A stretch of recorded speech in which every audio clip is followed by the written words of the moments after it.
आज 3 फरवरी 2026 की बाबा की साकार वाणी है। बाबा कहते हैं, मीठे बच्चे, तुम्हें याद में रहने का पुरुषार्थ जरूर करना है, क्योंकि याद के बल से ही तुम विकर्मा जीत बनेंगे। आज का प्रश्न है, कौन सा ख्याल आया तो पुरुषार्थ में गिर पड़ेंगे। खुदाई खिदमतगार बच्चे कौन सी सेवा करते रहेंगे। उत्तर में बाबा कहते हैं, कई बच्चे समझते हैं अभी टाइम पड़ा है, पीछे पुरुषार्थ कर लेंगे, परंतु मौत का नियम थोड़े ही है। बाबा कहते हैं, कौन से बच्चे पुरुषार्थ में गिर पड़ते हैं, तो उनका यही है कि वो समझते हैं कि पुरुषार्थ के लिए अभी बहुत समय पड़ा हुआ है, लेकिन मौत कब आनी है किसी को नहीं पता है। बाबा कहते हैं, कल कल करते मर जाएंगे, इसलिए ऐसे मत समझो कि बहुत बरस पड़े हैं, पिछाड़ी में गैलप कर लेंगे। यह ख्याल और ही गिरा देगा। कल कल अगर हम करते रहेंगे कि कर लेंगे, जो बाबा कहते हैं गे शब्द अगर हम याद रखेंगे तो फिर और ही हमें गिरा देगा पुरुषार्थ में। तो बाबा कहते हैं, जितना हो सके याद में रहने का पुरुषार्थ कर, श्रीमत पर अपना कल्याण करते रहो। जितना हो सके बाबा से याद में रहने का हमें पुरुषार्थ करना है और बाबा की श्रीमत पर चलकर अपना कल्याण करते रहना है। बाबा कहते हैं, रूहानी खुदाई खिदमतगार बच्चे रूहों को सैल्वेज करने, पतितों को पावन बनाने की सेवा करते रहेंगे। जो बाबा के रूहानी खुदाई खिदमतगार बच्चे होंगे वो आत्माओं को पार लगाने का, सैल्वेज करने का, पतितों को पावन बनाने की सेवा करते रहेंगे। आत्माओं को बाबा से, परमात्मा से मिलाने की सेवा करते रहेंगे। सबको बाबा का मैसेज देंगे। आज का गीत है ओम नमो शिवाय। ओम शांति। यह तो बच्चों को समझाया गया है, निराकार बाप साकार बिगर कोई भी कर्म नहीं कर सकते। बिना शरीर का आधार लिए निराकार बाबा कोई कर्म नहीं कर सकते। तो बाबा कहते हैं, पाठ बजा नहीं सकते। रूहानी बाप आकर ब्रह्मा द्वारा रूहानी बच्चों को समझाते हैं। योग बल से ही बच्चों को सतो प्रधान बनना है, फिर सतो प्रधान विश्व का मालिक बनना है। यह बच्चों की बुद्धि में है। कल्प कल्प बाप आकर के राजयोग सिखलाते हैं। ब्रह्मा द्वारा आकर आदि सनातन देवी देवता धर्म की स्थापना करते हैं, यानी मनुष्यों को देवता बनाते हैं। मनुष्य जो देवी देवता थे, सो अब बदलकर शूद्र पतित बन पड़े हैं। हम ही देवी देवता थे, अब बदलकर शूद्र पतित बन पड़े। बाबा कहते हैं, भारत जब पारसपुरी था तो पवित्रता सुख शांति सब थी। यह 5000 वर्ष की बात है। एक्यूरेट हिसाब किताब बाप बैठ समझाते हैं, उनसे ऊंच तो कोई है नहीं। सृष्टि व झाड़ जिसको कल्प वृक्ष कहते हैं, उसके आदि मध्य अंत का राज बाप ही बता सकते हैं। भारत का जो देवी देवता धर्म था वह अब प्रायः लोप हो गया है। देवी देवता धर्म तो अभी रहा नहीं है, देवताओं के चित्र जरूर हैं। यह तो भारतवासी जानते हैं। सतयुग में लक्ष्मी नारायण का राज्य था। भल शास्त्रों में यह भूल कर दी है, जो श्री कृष्ण को द्वापर में ले गए, जबकि श्री कृष्ण सतयुग में आते हैं। बाबा कहते हैं, बाप ही आकर भूले हुए को पूरा रास्ता बताते हैं। रास्ता बतलाने वाला आता है तो सब आत्माएं मुक्ति धाम में चली जाती हैं। इसलिए उनको कहा जाता है, सर्व का सद्गति दाता। रचता एक ही होता है, एक ही सृष्टि है। वर्ल्ड की हिस्ट्री ज्योग्राफी एक ही है, वह रिपीट होती रहती है। सतयुग त्रेता द्वापर कलयुग, फिर होता है संगम युग। कलयुग में है पतित, सतयुग में है पावन। सतयुग होगा तो जरूर कलयुग विनाश होगा। विनाश से पहले स्थापना होती है। सतयुग में तो स्थापना नहीं होगी, विनाश होगी, उससे पहले सतयुग की स्थापना होगी। बाबा कहते हैं, भगवान आएगा ही तब जब दुनिया पतित है। सतयुग में तो है ही पावन दुनिया। पतित दुनिया को पावन दुनिया बनाने भगवान को आना ही पड़ता है। अब बाप सहज से सहज युक्ति बताते हैं। देह के सब संबंध तोड़, देही अभिमानी बनकर बाप को याद करो। कोई एक तो पतित पावन है ना। भक्तों को फल देने वाला एक ही भगवान है। जो पतित पावन है वही एक सबको फल देने वाला है, सभी भक्तों को।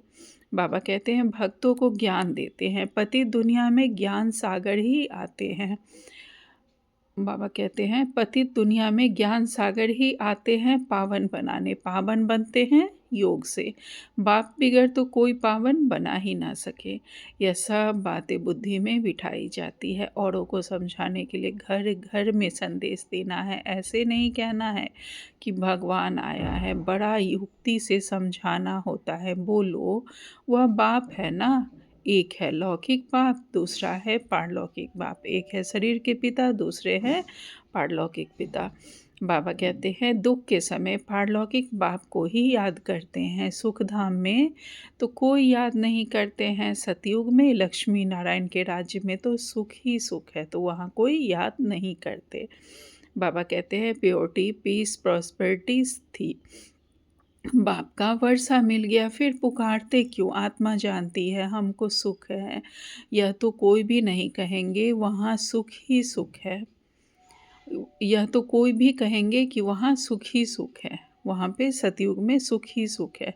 आत्मा जानती है कि हमको सुख है वहाँ पे सतयुग में। बाबा कहते हैं बाप ने दुख के लिए सृष्टि नहीं रची है, यह बना बनाया खेल है। जिनका पाठ पिछाड़ी में है, 2-4 जन्म लेते हैं, वह जरूर बाकी समय शांति में रहेंगे। बाकी ड्रामा के खेल से ही निकल जाए, यह हो नहीं सकता। ड्रामा में आना ज़रूर है, भले 1-2 भी जन्म लेंगे लेकिन आना ज़रूर है। ऐसा नहीं है कि पूरे टाइम परम धाम में रहेंगे, ऐसा नहीं होगा। बाबा कहते हैं खेल में तो सबको आना होगा, 1-2 जन्म मिलते हैं तो बाकी समय जैसे कि मोक्ष में है। आत्मा पाठधारी है ना, कोई आत्मा को ऊंच पाठ मिला हुआ है, कोई को कम। अभी भी यह भी अभी तुम जानते हो, गाया जाता है ईश्वर का अंत तो कोई नहीं पा सकते, बाप ही आकर अंत देते हैं। रचता और रचना के आदि मध्य अंत का, जब तक रचता खुद न आए तब तक रचता और रचना को जान नहीं सकते। बाप ही आकर बतलाते हैं मैं साधारण तन में प्रवेश करता हूँ, मैं जिसमें प्रवेश करता हूँ वह अपने जन्मों को नहीं जानते, उनको बैठ 84 जन्मों की कहानी सुनाता हूँ। कोई के पार्ट में चेंज नहीं हो सकता, यह बना बनाया खेल है। यह भी किसकी बुद्धि में नहीं बैठता है, बुद्धि में तब बैठे जब पवित्र होकर समझे। अच्छी रीति समझने के लिए ही 7 रोज भट्ठी है। भागवत आदि भी 7 दिन रखते हैं। यहाँ भी समझ में आता है कम से कम 7 दिन के सिवाय कोई समझ न सके, जो हमारा कोर्स है। बाबा कहते हैं कोई कोई तो अच्छा समझ लेते हैं, कोई कोई तो 7 रोज समझ कर भी कुछ नहीं समझते, बुद्धि में बैठता ही नहीं। कह देते हम तो 7 रोज आया, हमारी बुद्धि में कुछ बैठता नहीं। ऊंच पद पाना नहीं होगा तो बुद्धि में बैठेगा नहीं। अच्छा, फिर भी उनका कल्याण तो हुआ ना, बाबा का मैसेज मिला, बाबा का परिचय मिला तो कल्याण तो हुआ ना। तो बाबा कहते हैं प्रजा तो ऐसे ही बनती है, बाकी राज्य भाग लेना उसमें तो गुप्त मेहनत है। बाप को याद करने से ही विकर्म विनाश होते हैं, अब करो ना करो, परंतु बाप का डायरेक्शन यह है। प्यारी वस्तु को तो याद किया जाता है ना। बाबा कहते हैं भक्ति मार्ग में भी गाते हैं हे पतित पावन आओ, अब वह मिला है, कहते हैं मुझे याद करो तो कट उतर जाएगी। बादशाही सहज थोड़े ही मिल सकती, कुछ तो मेहनत करनी होगी ना, याद में ही मेहनत है। मुख्य है ही याद की यात्रा, बहुत याद करने वाले कर्मातीत अवस्था को पा लेते हैं। पूरा याद न करने से विकर्म विनाश नहीं होंगे, योग बल से ही विकर्माजीत बनना है। आगे भी योग बल से ही विकर्मों को जीता है। लक्ष्मी नारायण इतने पवित्र कैसे बने जबकि कलयुग के अंत में कोई भी पवित्र नहीं है? इससे तो साफ है। यह गीता के ज्ञान का एपिसोड रिपीट हो रहा है। शिव भगवान उवाच, भूले तो होती रहती है ना, बाप ही आकर अभूल बनाते हैं। भगवान के जो भी शास्त्र हैं वे सब हैं भक्ति मार्ग के। बाप कहते हैं मैंने जो भी कहा था वह किसको भी पता नहीं है, जिन्हों को कहा था उन्होंने पद पाया। 21 जन्मों की प्रारब्ध पाई, फिर प्रायः ज्ञान लोप हो जाता है। तुम ही चक्र लगा कर आए हो, कल पहले जिन्होंने सुना है वही आएंगे। अभी तुम जानते हो हम सैपलिंग लगा रहे हैं मनुष्य को देवता बनाने का। यह है दैवी झाड़ का सैपलिंग। वो लोग फिर उन झाड़ों का सैपलिंग बहुत लगाते रहते हैं। बाप आकर कॉन्ट्रास्ट बताते हैं। बाबा दैवी फूलों की सैपलिंग लगाते हैं, वे तो जंगल का सैपलिंग लगाते रहते हैं। कलयुग में कांटों के जंगल की सैपलिंग लगाते रहते हैं। बाबा कहते हैं तुम दिखाते भी हो। कौरव क्या करते, कौरव क्या करत भय, पांडव क्या करत भय, उनके क्या प्लान हैं और तुम्हारे प्लान क्या हैं। जो कलयुगी मनुष्य हैं, उनके प्लान क्या हैं और हम जो देवी देवता बनेंगे हमारे प्लान क्या है। हमारा क्या है कि सबको परमात्मा का परिचय मिले, सब दैवी गुणों को धारण करें। बाबा कहते हैं वो अपना प्लान बनाते हैं कि दुनिया बढ़े नहीं, फैमिली प्लानिंग करे, जो मनुष्य जास्ती ना बढ़े उसके लिए मेहनत करते रहते हैं। बाप तो बहुत अच्छी बात बतलाते हैं। अनेक धर्म विनाश हो जाएंगे और एक ही देवी देवता धर्म की फैमिली स्थापन करते हैं। सतयुग में एक ही आदि सनातन देवी देवता धर्म की फैमिली थी और इतनी फैमिलीज थी नहीं। भारत में कितनी फैमिलीज हैं, गुजराती फैमिली, महाराष्ट्रियन फैमिली। वास्तव में भारतवासियों की एक फैमिली होनी चाहिए। बहुत फैमिलीज़ होंगी तो ज़रूर आपस में खिटपिट रहेगी, फिर सिलसिलेवार हो जाती है। फैमिली में भी फिर सिविल वार हो जाती है। फैमिली में भी सिविल वार हो जाती है। जैसे क्रिश्चियन की अपनी फैमिली है, उन्हों की आपस में लगती है। आपस में दो भाई नहीं मिलते, पानी भी बांटा जाता है। सिख धर्म वाले समझेंगे हम अपने सिख धर्म वालों को जास्ती सुख दें। रग जाती है तो माथा मारते रहते हैं। जब अंत होती है तो फिर सिविल वार आदि सब आ जाती है, वो आपस में लड़ने लग पड़ते हैं। विनाश तो होना ही है, बॉम्ब्स ढेर बनाते रहते हैं। बड़ी लड़ाई जब लगी, बाबा कहते हैं जब बड़ी लड़ाई लगी जिसमें 2 बॉम्ब्स छोड़े थे, अभी तो ढेर बनाए हैं। समझ की बात है ना, तुमको समझाना है। यह लड़ाई वही महाभारत की लड़ाई है। बड़े बड़े लोग जो भी हैं कहते हैं अगर इस लड़ाई को बंद नहीं किया तो सारी दुनिया में आग लग जाएगी। जो भी ज्ञानी विद्वान हैं वो लोग कहते हैं ना कि अगर इसे बंद नहीं किया गया तो सारी दुनिया में आग लग जाएगी। बाबा कहते हैं आग तो लगनी ही है, यह तुम जानते हो। बाप आदि सनातन देवी देवता धर्म की स्थापना कर रहे हैं। राजयोग है ही सतयुग का। वह देवी देवता धर्म अब प्रायः लोप है। चित्र भी बने हैं। बाप कहते हैं कल पहले मुआफिक जो विघ्न पढ़ते होंगे वह पढ़ेंगे। पहले थोड़े ही पता पड़ता है, फिर समझा जाता है कल पहले ऐसे ही हुआ होगा। यह तो बना बनाया ड्रामा है। ड्रामा में हम बांधे हुए हैं। याद की यात्रा को भूल नहीं जाना चाहिए। इनको परीक्षा कहा जाता है। याद की यात्रा में ठहर नहीं सकते हैं, थक जाते हैं। गीत है ना रात के राही, इसका अर्थ कोई समझ न सके। यह है याद की यात्रा, जिससे रात पूरी हो दिन आ जाएगा। आधा कल पूरा हो फिर सुख शुरू होगा। बाप ने ही मन मनाभव का अर्थ भी समझाया है। फिर गीता में श्री कृष्ण का नाम डालने से वह ताकत नहीं रही है। अब कल्याण तो सबका होना है। गोया हम सब मनुष्य मात्र का कल्याण कर रहे हैं। भारत खास और दुनिया आम, सबका श्रीमत पर हम कल्याण कर रहे हैं। कल्याणकारी जो बनेंगे तो वर्षा भी उनको मिलेगा। याद की यात्रा के सिवाय तो कल्याण हो न सके। अभी तुमको समझाया जाता है, वह तो बेहद का बाप है। बाप से वर्षा मिला है। भारतवासियों ने ही 84 जन्म लिए हैं। पुनर्जन्म का हिसाब है। कोई समझते नहीं कि 84 जन्म कौन लेते हैं। अपने ही श्लोक आदि बनाकर सुनाते रहते हैं। गीता वही, टीकाएं अनेक लिख देते हैं। गीता से तो भागवत बड़ा कर दिया है। गीता में है ज्ञान, भागवत में है जीवन कहानी। वास्तव में बड़ी गीता होनी चाहिए। ज्ञान का सागर बाप है, उनका ज्ञान तो चलता ही रहता है। वह गीता तो आधा घंटा में पढ़ लेते हैं।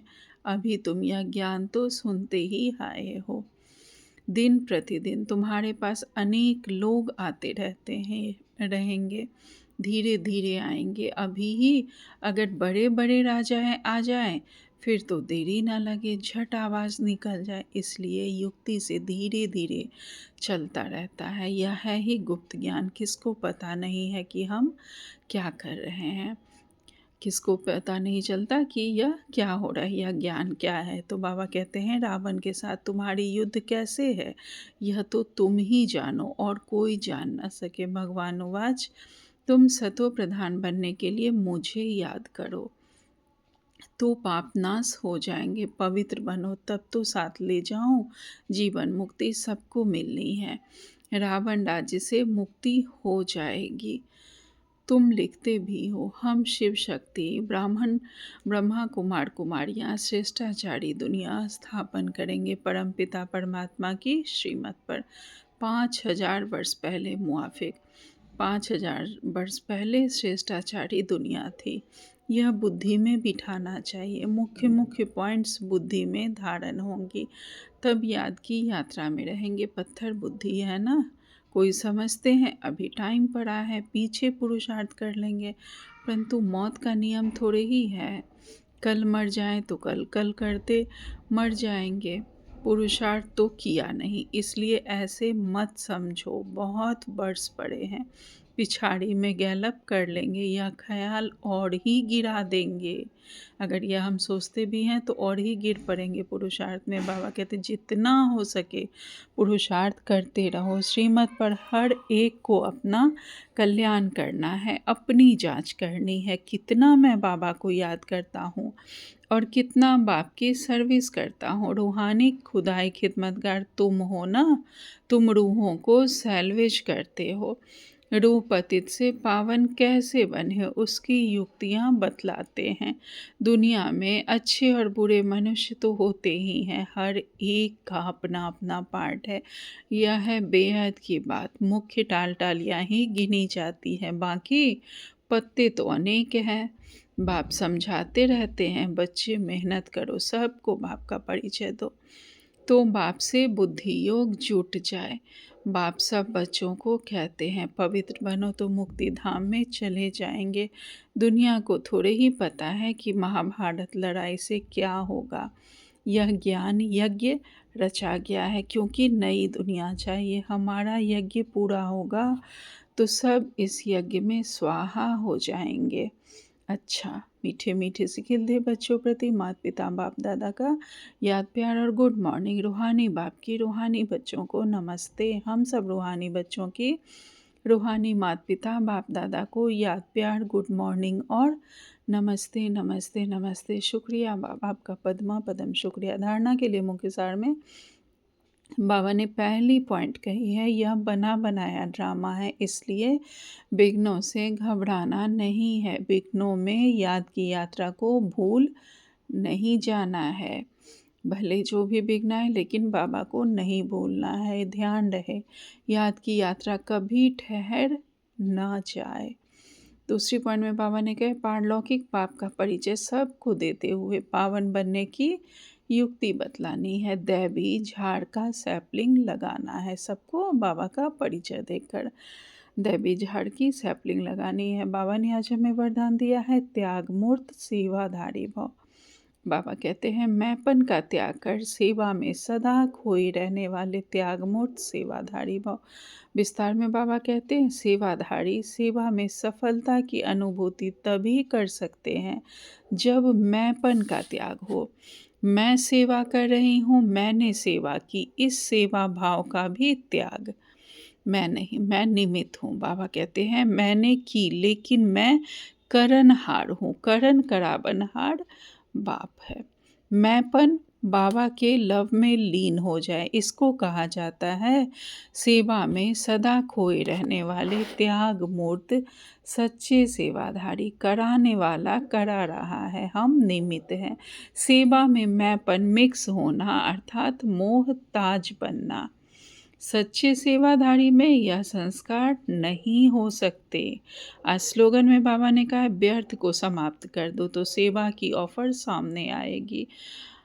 आज का व्यक्ति सारे हैं। इस महीने की थीम है एकता और विश्वास की विशेषता द्वारा सफलता संपन्न बनो। विस्तार में बाबा कहते हैं, एकता के लिए स्वयं में समाने की शक्ति चाहिए, इससे दूसरे का संस्कार भी अवश्य शीतल हो जाएगा। एकता के लिए स्वयं में समाने की शक्ति चाहिए, इससे दूसरे के संस्कार भी शीतल हो जाते हैं। सदा एक दो में स्नेह की श्रेष्ठता की भावना से संपर्क में आओ, गुणग्राही बनो, तो एकता कायम रह सकती है। आपके संगठन की शुभ भावना अनेक आत्माओं को भावना का फल दिलाने के निमित्त बनेंगी, उन्हें नई राह मिलेगी। अच्छा, ओम शांति। शुक्रिया बाबा।